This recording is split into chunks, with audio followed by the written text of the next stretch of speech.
আসসালামু আলাইকুম ভিউয়ার, সবাই কেমন আছেন? চলে আসলাম আমার রান্নাঘরে। আজকে সন্ধ্যার রেসিপি আমার অসাধারণ। আসুন, এই দেখুন আমি গাছ থেকে পাকা কাঁঠাল পেড়ে নিয়েছি। আমার নিজের গাছের কাঁঠাল, একটা নয় দুইটাই পেকে গেছে। তেল মাখিয়ে নিই। আপনারা কে কোথা থেকে দেখছেন অবশ্যই আমাকে কমেন্ট করবেন, তাহলে সবাইকে ধন্যবাদ দিতে পারবো। এই যে হাতে সরিষার তেল মাখিয়ে নিলাম, এইভাবে কেটে নিচ্ছি। এই যে এইভাবে কেটে নিচ্ছি।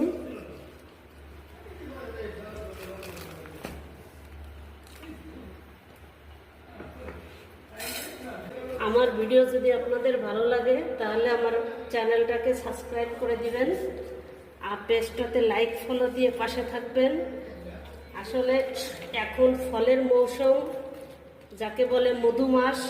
আম, কাঁঠাল, লিচু, জাম সব ধরনের ফলই এই মাসে পাওয়া যায়, কিন্তু সব ধরনের ফলই অল্প অল্প করে খাওয়া উচিত। কারণ বাৎসরিক ফলে এক ধরনের জিন থাকে, সেই জিনটা হচ্ছে আমরা ফলটা খেলে 1 বছরের জন্য আমাদের শরীরে কাজ করে, এই জন্য আমাদের খাওয়া উচিত। এখন আমি কিছু উঠিয়ে নিব আর কিছু সবাইকে দিয়ে দিব। এই যে কাঁঠালগুলো আমি এখন উঠিয়ে নিচ্ছি এক এক করে। এভাবে সব কোয়াগুলো উঠিয়ে নিব।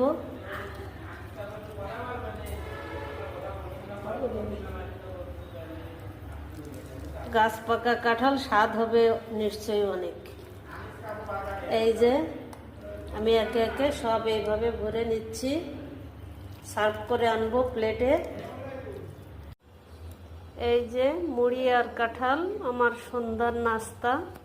আপনাদের কেমন লাগলো অবশ্যই কমেন্টে জানাবেন।